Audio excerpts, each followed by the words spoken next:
السلام عليكم ورحمة الله وبركاته. بسم الله الرحمن الرحيم. الحمد لله رب العالمين والصلاة والسلام على سيد المرسلين نبينا محمد وعلى آله وصحبه أجمعين. أما بعد, সম্মানিত শ্রোতা দর্শক মণ্ডলী, আল্লাহ রাব্বুল আলামিনের প্রশংসা এবং প্রিয় নবী সাল্লাল্লাহু আলাইহি ওয়াসাল্লামের উপর সালাত ও সালামের পর আজ জুমাবার 17 রমজান 1447 হিজরি মোতাবেক 6 মার্চ 2026 আমাদের ধারাবাহিক প্রশ্নোত্তর পর্ব নম্বর 126। 10টি প্রশ্নের উত্তর ইনশাআল্লাহ তাআলা সংক্ষেপে দেব। আল্লাহ রাব্বুল আলামিন যেন সঠিক কথা বলার এবং তা মেনে চলার আমাদের সকলকে তৌফিক দান করেন। প্রথম প্রশ্ন বলছেন, আসসালামু আলাইকুম শেখ। ওয়ালাইকুম আসসালাম ওয়া রাহমাতুল্লাহ। আমরা মক্কা মদিনাতে দেখি কোরআন খতম করলে সালাতে মোনাজাত করা হয়। আমরা যখন ঘরে কোরআন খতম করি তাহলে আমরা কি এভাবে মোনাজাত করতে পারবো? জি, পারবেন। না হলে কিভাবে মোনাজাত করব কোরআন খতম পড়ে? তবে কোরআন খতম করলে তার জন্য দোয়া করা একা অথবা সালাতের ভিতরে, যেমন এখানে বেতরে করা হয়, বেতরে কোনতের জায়গায়, আর কোনত তেলাওয়াতের পরে রুকুর আগেও করা যেতে পারে আর রুকুর পরে করা যেতে পারে, এই সময়টি করা হয়। আলাদা করে সালাম ফেরার পরে কোরআন খতম হলো, সালাতে সালাম ফেরার পরে খতমে কোরআনের দোয়া বা খতম তারাবির দোয়া এমনটা করেন না, কিন্তু ভেতরের কোনোতেই সেটা করা হয়। আর এমনটা যদি কেউ করে তো জায়েজ রয়েছে, কিন্তু এটি সুন্নাত নয়, অর্থাৎ নবী সাল্লাল্লাহু আলাইহি ওয়াসাল্লাম থেকে প্রমাণিত নয়। নবী সাল্লাল্লাহু আলাইহি ওয়াসাল্লাম খোলাফায়ে রাশিদিন তারা খতমের দোয়া এইভাবে করেননি, কিন্তু ওলামারা বলেছেন যে কোরআন কারীম তেলাওয়াত করলো, গুরুত্বপূর্ণ ইবাদত করলো, আর সেটা শেষ করলো খতম করে, তো যদি কেউ দোয়া করে তো অনেক কোরআন সুন্নাহর আলেমদের কাছে জায়েজ রয়েছে, আল্লাহ তাআলা। কিন্তু এটিকে সুন্নাত মনে করবেন না, জরুরি মনে করবেন না। আর একাকী কোরআন খতম করছেন আপনি সালাতের বাইরে, আর যদি দোয়া করেন তাহলে কোনো অসুবিধা নেই, কোনো অসুবিধাই নেই। আপনি আপনার প্রয়োজন আছে কোরআন খতম করলেন, এবং নেক আমল দোয়া কবুলের ওসিলা, নেক আমলের ওসিলায় দোয়া করা, এটি হচ্ছে শরীয়ত সম্মত ওসিলা। আর গুরুত্বপূর্ণ নেক আমল হচ্ছে কোরআন পড়া বা কোরআন খতম করা। সুতরাং তারপরে যদি দোয়া করেন তো এটি ভালো, কিন্তু নবী সাল্লাল্লাহু আলাইহি ওয়াসাল্লামের সুন্নত তারপরে বলবেন না, সাহাবায়ে কেরামদের সুন্নত বলবেন না, জায়েজ। আল্লাহু তাআলা। 2 নম্বর প্রশ্ন, আসসালামু আলাইকুম শেখ। ওয়ালাইকুম আসসালাম। যাকাত যদি কাউকে দেওয়া হয় আর ওই যাকাতের টাকা দিয়ে যদি যাকাত যে দিয়েছে তাকে দাওয়াত খাওয়ানো হয়, তাহলে যে যাকাত দিল তার কি ওই ঘরে খাওয়া গুনাহ হবে? যদি যাকাত দেওয়ার সময় এমন কোনো শর্ত না থাকে, ইশারা ইঙ্গিত না থাকে যে যাকাত দেন অথবা যাকাত দিচ্ছি তোমাকে, তুমি আমাকে দাওয়াত দিবে, তাহলে জায়েজ হবে না। কিন্তু যাকাতের হকদার ব্যক্তিকে যাকাত দিয়ে দিল, সে শরীয়তের আলোকে যাকাতের হক রাখে, গরিব মানুষকে যাকাত দিল, আর তারপরে তার মন চাইল যে যিনি যাকাত দিয়েছেন তাকে দাওয়াত খাওয়াবেন, আর সেই যাকাতের পয়সা থেকেই দাওয়াত খাওয়াচ্ছেন, জায়েজ রয়েছে, কোনো অসুবিধা নেই। যাকাত তার আদায় করা হয়ে গেছে আর তারপরে দাওয়াত দিচ্ছে, সেটা যে কোনো হালাল যেটা তার মালিকানাধীন সেটা থেকে খাওয়াইতে পারে, তার মধ্যে এই যাকাত যে ভাই দিয়েছেন কোনো অসুবিধা নেই, জায়েজ। আল্লাহু আ'লাম। নবী সাল্লাল্লাহু আলাইহি ওয়াসাল্লামের জন্য যাকাত হারাম ছিল, যাকাত হারাম ছিল। বারিরা রাদিয়াল্লাহু তাআলা নবী সাল্লাল্লাহু আলাইহি ওয়াসাল্লামের সহধর্মিনী উম্মুল মুমিনিন আয়েশা রাদিয়াল্লাহু তাআলা আনহার দাসী ছিলেন। বারিরাকে কেউ সাদাকা যাকাত দিয়েছিল, একটা বকরি ছাগল, তো সেটা আর গোস্ত বাড়িতে পাক হয়েছে, সবাই খাচ্ছেন বা প্রস্তুত করেছেন। নবী সাল্লাল্লাহু আলাইহি সাল্লাম বললেন যে আমাকে দাও, তো বলছে যে এটা তো যাকাত, এটা সাদাকা, আর আপনার জন্য তো সাদাকা হালাল নয়, আপনার পরিবারের জন্য জায়েজ নয়। জি, আলে মুহাম্মদ সাল্লাল্লাহু আলাইহি সাল্লামের জন্য যাকাত হারাম ছিল। জি, তো তখন কি বলেছেন নবী সাল্লাল্লাহু আলাইহি সাল্লাম? সহিহ বুখারীতে কয়েকবার করে হাদিসটি এসছে। বারিরাকে বলেছে আল্লাহকে সাদাকাতুন ওয়ালানা হাদিয়া, তোমার জন্য এটি সাদাকা বা যাকাত, আর আমাকে যখন খাওয়ালে তখন সেটি হয়ে গেল উপহার, উপঢৌকন, হাদিয়া হয়ে গেল, কোনো অসুবিধা নেই, জায়েজ রয়েছে। তিন নম্বর প্রশ্ন বলছেন যে আসসালামু আলাইকুম শেখ ওয়ালাইকুম সালাম, আমার প্রশ্ন হচ্ছে মেয়েরা কি শুধু স্বর্ণের মালা গলায় পড়তে পারবে? কোনো অসুবিধা নেই, জায়েজ। এবং হাতের মিডিলের আঙ্গুলে আংটি পড়তে পারবে, তাও জায়েজ রয়েছে। জি, স্বর্ণের আংটি এটা নিয়ে কি শরীয়তে কোনো বিধান রয়েছে? পুরুষদের জন্য জায়েজ নাই, কিন্তু মহিলার জন্য জায়েজ। মহিলাদেরকে আল্লাহ রাব্বুল আলামিন সাজ সজ্জার সুযোগ দিয়েছেন স্বর্ণের মাধ্যমে, চাঁদের মাধ্যমে। জি, তারা অলংকার ব্যবহার করবে। একদিনই ভাই বলছেন শুধু স্বর্ণের মালা পরা যাবে না, সে স্বর্ণের মালার মিডিলে কোনো কিছু মিক্স থাকতে হবে, আর হাতের মিডিলের আঙ্গুলে আংটি পরা যাবে না। এই বিষয়ে আমাকে একটু বলবেন।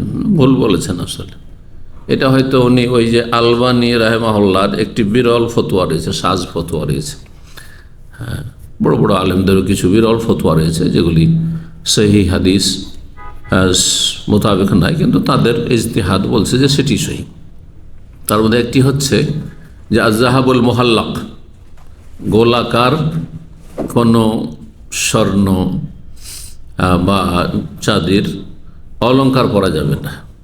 গোলাকার তো গোলাকার মালা, গোলাকার হ্যাঁ গলি আছে, গোটাটাতে মালা, এটা জায়েজ নাই তার কাছে।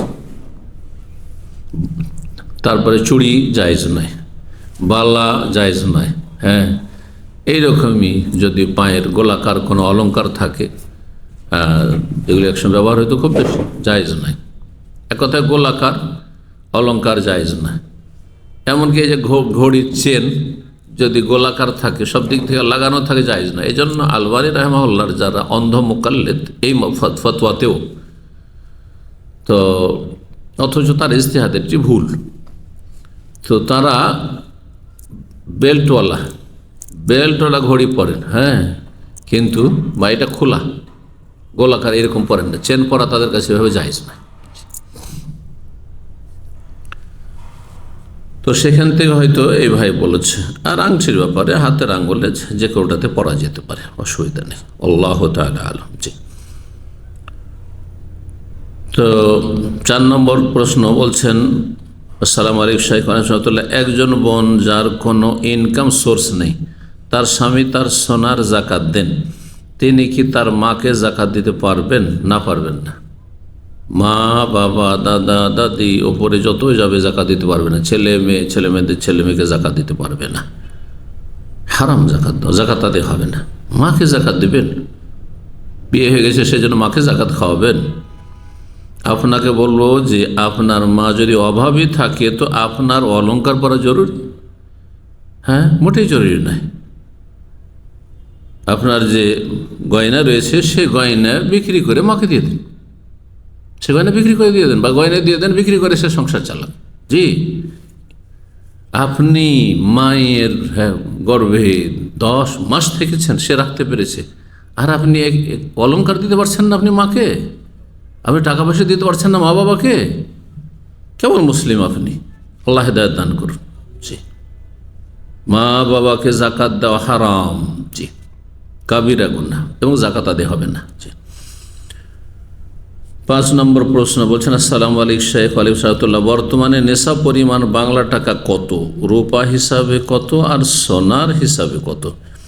কোনটা ধরে জাকাত দেওয়া উত্তম, সোনার নেশাব নাকি রূপার? জাযাকাল্লাহ খাইরান। যদি আপনার কাছে সোনা থাকে আর সেটি 7.5 ভরি থাকে, তাহলে নেশাবে পৌঁছে গেছে। 85 গ্রাম বা 7.5 ভরি যদি থাকে তাহলে নেশাবে পৌঁছে গেছে। 20 দিনার বা 20 মিসকাল হাদিসে রয়েছে, যার পরিমাণ গ্রামে হচ্ছে 85 গ্রাম, আর ভরিতে হচ্ছে 7.5 ভরি। যদি থাকে তাহলে তাতে জাকাত দেবেন। বাকি টাকা পয়সা, কারেন্সি, কাগজের নোট, যে কোনো দেশের হোক না কেন, রিয়াল হোক, ডলার হোক, পাউন্ড হোক, আর বাংলাদেশি টাকা হোক, ভারতীয় হোক, কোনো দেশি টাকা পয়সা হোক, এই কাগজের নোট এসেছে চাঁদির টাকার বিকল্প হিসাবে। আজকে 200-250 বছর আগে মানুষ চাঁদির টাকা ব্যবহার করতো পৃথিবীতে। স্বর্ণের টাকা পৃথিবীতে কোথাও ব্যবহার হইতো না, একেবারে সীমিত আকারে দিনার, স্বর্ণ মুদ্রা আরবদের মাঝে সীমিত আকারে ব্যবহার হইত। কিন্তু চাঁদির টাকা বা রূপার টাকা সব জায়গায় সারা পৃথিবীতে ব্যবহৃত হইত। তারপরে কাগজের নোট আসে মানুষের সুবিধার্থে। সুতরাং যখন কাগজের নোট রূপার বিকল্প হিসেবে, রূপার টাকার বিকল্প হিসেবে এসছে, তখন রূপাকেই নেশাব ধরতে হবে। এটি একটি দলিল, যুক্তি। আর একটি দলিল হচ্ছে যে সোনাকে যদি নেশাব ধরা যায় তাহলে কয়েক লাখ টাকা, সোনার দাম এত বেশি যে কয়েক লাখ টাকা না হলে জাকাত ফরজ হচ্ছে না। তাহলে গরিবরা, অধিকাংশ যারা পয়সাওয়ালা, তাদের জাকাত থেকে বঞ্চিত থাকবে, তাদের জাকাত ফরজ হয়নি, সুতরাং জাকাত দেবে না। পক্ষান্তরে যদি রূপা, চাঁদিকে নেশাব ধরা যায় তাহলে অধিকাংশ মুসলিমদের ওপর জাকাত ফরজ। চাঁদের নেশাব হচ্ছে 52.5 ভরি, যার মূল্য সৌদি আরবে গবেষক যারা ওলামায়ে কেরাম তারা বলেছেন 2000 থেকে 2200 রিয়াল পর্যন্ত, 2000 থেকে 2200 রিয়াল পর্যন্ত। তাহলে মোটামুটি বাংলাদেশ টাকার 60,000 বা তার বেশি, 60-65 হাজার টাকা যদি কারো কাছে থাকে গোটা বছর ধরে, এর নিচে নামেনি, এর ওপরেই থেকেছে, তাহলে বছর যখন পুরা হবে তখন জাকাত দেবে। তাই টাকার জাকাত দেবেন রূপার নেশাব হিসাবে। এতেই ঈমান ইসলামের হেফাজত রয়েছে, এতে আপনার দিনের হেফাজত রয়েছে, এতে জান্নাতের হেফাজত রয়েছে, এতে জাহান্নামের ঝুঁকি থেকে বাঁচবেন, আযাবের ঝুঁকি থেকে বাঁচবেন। জি, কারো ভুল ফতোয়ায় বিভ্রান্ত হবেন না, কারো শিথিল ফতোয়ায়, ঢিলা ফতোয়ায় বিভ্রান্ত হবেন না, গুমরাহ হবেন না, আর জাহান্নামের রাস্তায় নেবেন না, সুবিধাবাদী হবেন না। জি, অধিক সতর্কতা অবলম্বন করবেন। এই কথাগুলি শুধু আমার নয়, বড় বড় বিজ্ঞ সালাফি ওলামারা এটাই বলেছেন।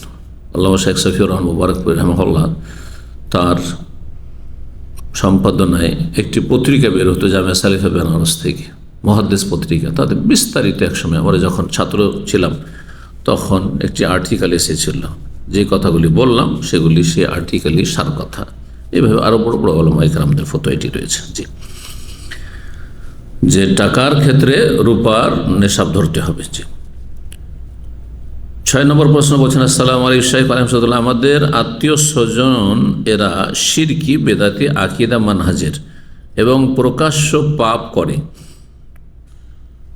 আমি এদেরকে দান সাদকা না করে শুধু সালাফি আকিদা মানহাজের মসজিদ, মাদ্রাসা, ওই সব জায়গায় দান সাদকা করলে কি নেকি বেশি হবে? যেহেতু আত্মীয়কে দিলে দ্বিগুণ নেকি পাওয়া যায়। জাযাকাল্লাহ খাইর। আকিদা মানহাজের ত্রুটি, যদি এমন ত্রুটি থাকে যে তারা বেদাতি কিন্তু বড় শিরক কুফরিতে নেই, মাজার পূজায় নেই, আল্লাহ ছাড়া অন্যকে ডাকায় নেই, এক কথায় শিরকি, বড় শিরকি কর্মকাণ্ডে জড়িত নয়, আর একেবারে বেনামাজি নয়, তাহলে গুনাহগারদেরকেও জাকাত দেওয়া যাবে। আত্মীয় স্বজন হইলে সে গুনাহগার বেদাতিদেরকেও জাকাত দেওয়া যাবে। আর সাদাকা যদি হয় তো সাদাকা মুশরিককে দিতে পারে। ফরজ জাকাত শুধু মুশরিক কাফেরকে দেওয়া যায় না, বাকি সাদাকা, নফল দান, খেরাত আপনি মুশরিককে দিতে পারবেন, কিন্তু গুনাহগারকে, পাপীকে পাপের জন্য সহযোগিতা করতে পারবেন না।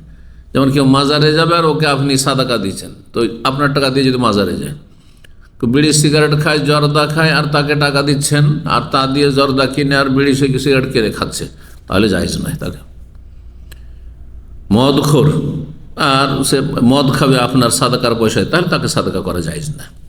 জি, আর জাকাতের পয়সা মসজিদে লাগানো জায়েজ না। সালাফি মসজিদ হোক আর যাই হোক, মসজিদে জাকাতের পয়সা লাগানো জায়েজ নয়। আপনি দান সাদাকা করবেন মসজিদের জন্য। বাকি কথা হলো মাদ্রাসার বিল্ডিং তৈরি করার জন্য জাকাত নয়। মাদ্রাসার গরিব ছেলেদের খাওয়া দাওয়ার ব্যবস্থা করেন, তাদের লেখাপড়ার জন্য শিক্ষককে বেতন দিতে হবে, সেটা দেন, এতটুকু পর্যন্ত জায়েজ হতে পারে। আল্লাহ তাআলা আ'লাম। আপনি আত্মীয় স্বজনকে যে জাকাত দেবেন, তো সেই ক্ষেত্রে দাওয়াত দেবেন তাদেরকে। হ্যাঁ, দাওয়ার কাজে যেন আপনার এই নিয়ামত, ধন সম্পদের নিয়ামত ব্যবহৃত হয়। সুতরাং জাকাত দিয়ে তার দাওয়াত দেবে। যে বেনামাজি নামাজ পড়ো তাহলে জাকাত দেবো, নামাজ পড়ো তাহলে দান সাদকা করবো, শিরক বিদআত ছেড়ে দাও, তোমাদেরকে আমি দান সাদকা করছি, এইভাবে। জি, আল্লাহ যেন তৌফিক দান করেন।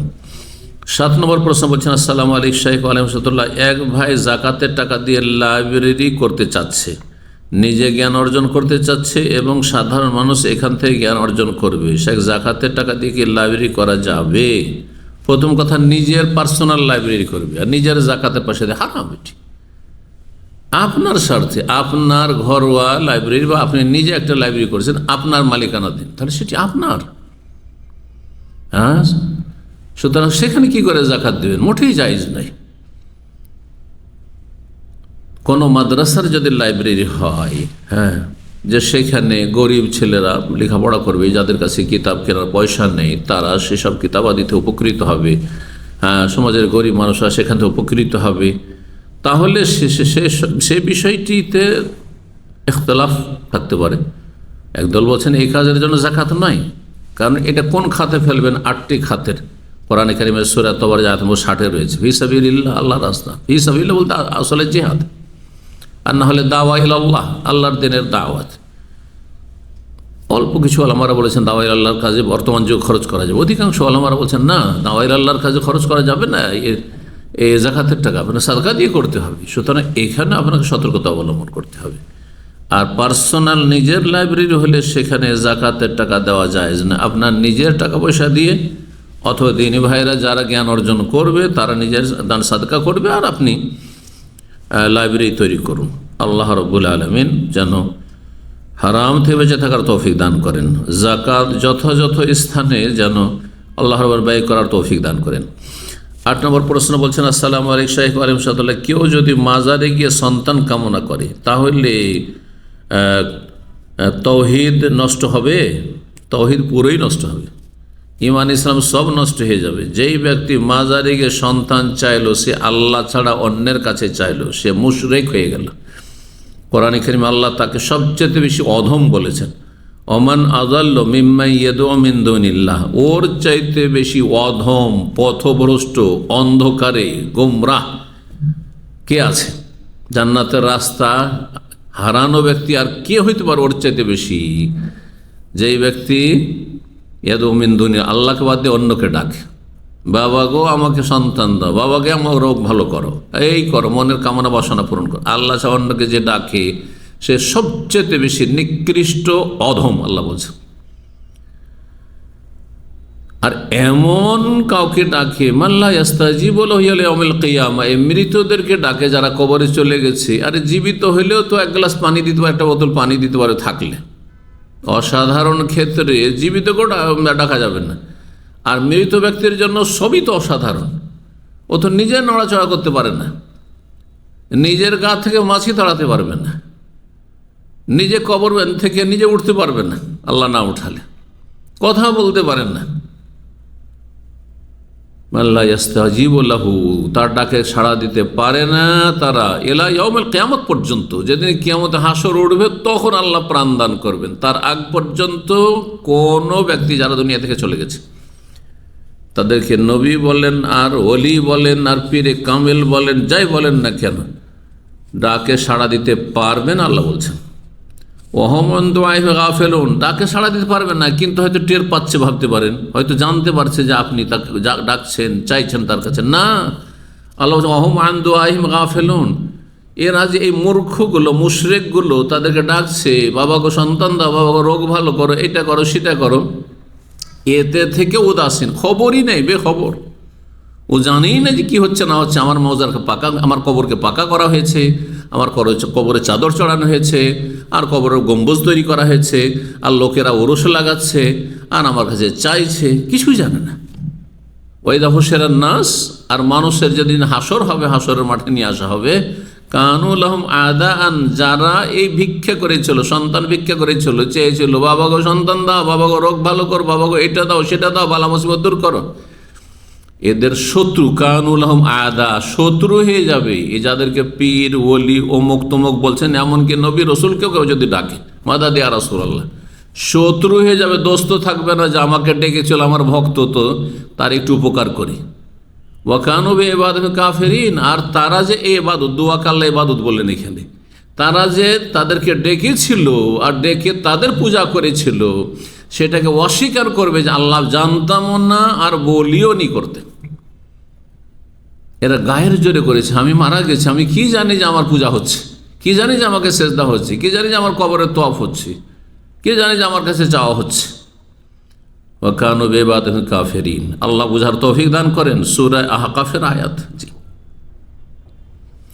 9 নম্বর প্রশ্ন বলছেন, আসসালামু আলাইকুম শাইখ। ওয়ালাইকুম আসসালাম। আমার প্রশ্ন হলো, আমি বর্তমানে রাজমিস্ত্রির কাজ করি উড়িষ্যাতে। এখানে আজান শোনা যায় অনেক দূরে মসজিদ, আজান শোনা যায় না অনেক দূরে মসজিদ। সেহরির টাইমটা সূর্য ওঠার কত মিনিট আগে শেষ করতে হবে? এখানে চার্টের কোনো ব্যবস্থা নেই। এই ক্ষেত্রে পৃথিবীর অধিকাংশ এলাকায় সাহারির সময় সূর্য ওঠার 1 ঘন্টা 20 মিনিট বা 1.5 ঘন্টা, 1 ঘন্টা 20 মিনিট আগে। আমি দাম্মামে আজকে আমি চেক করে দেখলাম 1 ঘন্টা 20 মিনিট। যে সময় সেহরির বিরতি ফজর আজানের সময় হচ্ছে, তখন থেকে সূর্য উঠতে ইশরাকের সময় হচ্ছে 1 ঘন্টা 20 মিনিট। তো আপনি 1.5 ঘন্টা থেকে 2 ঘন্টা আগে পানাহার করে নেবেন। 1.5 থেকে 2 ঘন্টা আগেই পানাহার করে নেবেন, সতর্কতামূলক। জি, আল্লাহু তাআলা আলাম। সর্বশেষ প্রশ্ন, 10 নম্বর প্রশ্ন বলছেন, আসসালামু আলাইকুম শাইখ। ওয়ালাইকুম আসসালাম। হাজব্যান্ড যদি দিনদারিতা ছেড়ে দিয়ে নাস্তিক হয়ে যায়, আল্লাহ হেফাজত করুন আপনার মতো যেসব বোনেরা রয়েছে, অর্থাৎ কথাবার্তা কাজে কর্মে নাস্তিকতার প্রমাণ পাওয়া যায়, তাহলে তার দিনের পথে ফিরে আসার অপেক্ষায় সংসার করা যাবে? অপেক্ষা করা যাবে, কিন্তু সংসার করা যাবে না। তার সাথে মিলন জায়েজ নাই, তার সাথে এক বিছানায় ঘুমানো জায়েজ নাই, একই বাড়িতে থাকা জায়েজ নাই। দূরে থেকে অপেক্ষা করতে পারেন যে আমি কোথাও বিয়ে করব না, দেখি যদি হেদায়েত হয়ে যায় তাহলে তার কাছে ফিরে যাব, আর যদি হেদায়েত না হয় তো এইভাবে আমি থেকে যাব, অথবা 2-4-10 বছর পর চিন্তা করব। এটা করা যেতে পারে। এর দলিল আছে। 7 বছর একটা বাচ্চা আছে, 7 বছরের থাক আর ছোট থাক আর বড় থাক আর একটি থাক আর অনেক ছেলে মেয়ে থাক, শরীয়তের বিধান হচ্ছে লাহুন্না হিল্লুল লাহুম ওয়া লাহুম ইয়াহিল্লুনা লাহুম। সূরাতুল মুমতাহানায় আল্লাহ কোরআন কারীমে ইরশাদ করেছেন যে কাফের মুশরিকদের জন্য মুসলিম নারীরা হালাল নয়। লাহুন্না হিল্লুল লাহুম, মুসলিম নারীরা কাফের মুশরিকের জন্য হালাল নয়, নাস্তিকের জন্য হালাল নয়, মুশরিকের জন্য, মাজার পূজারীর জন্য হালাল নয়, মূর্তি পূজকের জন্য হালাল নয়। জি, আল্লাহ পরকালে বিশ্বাসী নয়, ঈমান ভঙ্গকারীর জন্য হালাল নয়। ওয়ালাহুম ইয়াহিল্লুনা লাহুন নার, এই কাফের মুশরিকগুলো এবং মুসলিম নারীর জন্য হালাল নয়। আল্লাহ আরও বলছেন ওই আয়াতগুলির মাঝে, ফালা তারজিউনা ইলাল কুফফার, যদি জানতে পারো যে তারা ঈমানদার, তাহলে কাফেরদের কাছে কখনো ফিরিয়ে দেবেন না। মেয়ের বাবাকে, মেয়ের অভিভাবককে, ভাইকে, হ্যাঁ, পরিবারের লোকদের বলা হচ্ছে যে তোমরা মুসলিম মেয়েকে, নামাজি মেয়েকে কাফের কাছে, নাস্তিকের কাছে, মুশরিকের কাছে ফালা তারজিউনা, ফিরিয়ে দেবেন না ইলাল কুফফার, কাফেরদের কাছে। আল্লাহ ফালা তারজিউনা ইলাল কুফফার লাহুন্না হিল্লুল লাহুম ওয়া লাহুম ইয়াহিল্লুনা লাহুম। কিন্তু বললাম যে অপেক্ষা করা যাবে, সাথে সাথে ইদ্যত পার হলে আর বিয়ে করে নেওয়া জরুরি নয়। বিয়ে করে নিতে পারে, সাথে সাথে ইদ্যত পার হলো আর তারপরে বিয়ে করে নিল, করতে পারবে, পূর্ণ অধিকার তার রয়েছে, তার এর সাথে কোনো সম্পর্ক নেই। কিন্তু যদি কেউ মনে করে যে এর সাথে দীর্ঘদিন সংসার করেছি আর বাচ্চা আছে, এর সাথে আর একটা ভালোবাসা ছিল, প্রাকৃতিক স্বামী স্ত্রীর ভালোবাসা, প্রাকৃতিক ভালোবাসা। জি, প্রাকৃতিক ভালোবাসা আর ধর্মীয় ভালোবাসা ভিন্ন। ধর্মীয় ঘৃণা ফরজ, কিন্তু প্রাকৃতিক ভালোবাসা শারীরিক সম্পর্ক আছে তার সাথে, একটা স্বামী দাম্পত্য জীবনের সম্পর্ক, সুতরাং ভালোবাসা থাকতে পারে। এই ভালোবাসা শেষ হইতে সময়ও লাগতে পারে।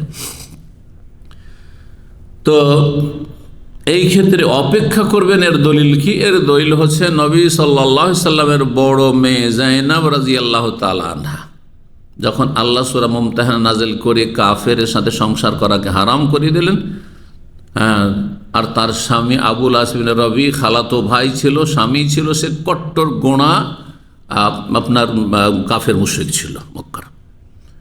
বদরে বন্দী হয়ে আসলো, বদরের যুদ্ধে বন্দী হয়ে আসলো, আর তাকে ফিরি মুক্তিপণ না নিয়ে তাকে ছেড়ে দেওয়া হলো। সাহাবায়ে কেরাম পরস্পর ছেড়ে দিলেন, আর তাকে বলা হলো যে তুমি ইসলাম গ্রহণ করছো? না, আমি ইসলাম গ্রহণ করবো না। আচ্ছা যাও তাহলে মেয়েকে পাঠিয়ে দেবে। মেয়েকে আমানতের সাথে, চরিত্রবান ছিল, পাঠিয়ে দিয়েছিল, কিন্তু চরিত্রবান হইলে যে গোঁড়া হবেন এমন কথা নেই, বাপ দাদার ধর্মান্ধ। তো সে গিয়ে সসম্মানে জাইনাব রাদিয়াল্লাহু তাআলা মদিনা বিদায় করে দিল, কিন্তু হেদায়েত হলো না। জাইনাব রাদিয়াল্লাহু তাআলা আনহা চলে আসলেন মদিনায় বাবার ঘরে। দীর্ঘ 6 বছর অপেক্ষা করেছেন। 6 বছর পরে হেদায়েত নসিব হল। তার আগ পর্যন্ত নবী সাল্লাল্লাহু আলাইহি ওয়াসাল্লাম বলেছেন যে একবার কুফরির অবস্থায় চলে এসছে, রাতের বেলা পৌঁছে গেছে, নবী জানতে পারলেন যে আবুল আস এসেছে, আর সে ভাবছে তার পরিবার, আর এও ভাবছে আমার স্বামী। কিন্তু যাই হোক, যেহেতু ইসলামেরই জায়েজ নয়, সেজন্য জায়নব রাদিয়াল্লাহু তাআলা আনহাকে নবী সাল্লাল্লাহু আলাইহি সাল্লাম নিয়ে চলে এসেছেন, বলেছেন যে পাঠিয়ে দিও। সতর্কতামূলক বলছেন সেই হাদিস যে দেখো জামাই এসেছে, আবুল আস এসেছে, হ্যাঁ সে তোমার স্বামী ছিল, কিন্তু সাবধান সে যেন তোমার ধারে কাছে না আসে, তোমার ধারে কাছে যেন না আসে। জি, তার সাথে যেন কোনো রকমের শারীরিক সম্পর্ক না হয়, ধারে কাছে না আসে। নবী সাল্লাল্লাহু আলাইহি সাল্লামের হেদায়েত মেয়েকে তারপরে কালেমা পড়েছে, তারপরে আগের বিয়েতেই ফিরিয়ে দিয়েছেন নবী সাল্লাল্লাহু আলাইহি সাল্লাম। এটি সহিহ হাদিস। তাহলে আগের বিয়েতেই যদি অপেক্ষা করে তাহলে ফিরে যেতে পারে, জি ফিরে যেতে পারে। আল্লাহ তাআলা আলম। আল্লাহ রাব্বুল আলামিন যেন তাকে হেদায়েত দান করে আপনার স্বামীকে, কিন্তু আপনার তার সাথে সংসার করতে থাকবেন আপনি, হেদায়েতের অপেক্ষা এটি জায়েজ নয়। আপনি বাবার বাড়ি গিয়ে অপেক্ষা করতে পারেন, আপনি ভিন্ন কোনো বাসাতে বা সে অন্য জায়গায় চলে গেল, আপনি সেই বাসাতে থাকলেন, এভাবে অপেক্ষা করতে পারবেন। আল্লাহ রাব্বুল আলামিন যেন আপনার জন্য কল্যাণ করেন এবং আপনার স্বামীকে হেদায়েত দান করেন। এইরকম যেসব বেনামাজি বেদিন রয়েছে, যেসব মা বোনদের স্বামীরা, আল্লাহ তাদেরকে হেদায়েত নসিব করেন এবং তাদের অনিষ্ট থেকে আল্লাহ রাব্বুল ভালো মানুষদেরকে রক্ষা করেন। সুবহান রাব্বিকা রাব্বিল ইজ্জাতি আম্মা ইয়াসিফুন ওয়া সালামুন আলাল মুরসালিন ওয়ালহামদুলিল্লাহি রাব্বিল আলামিন।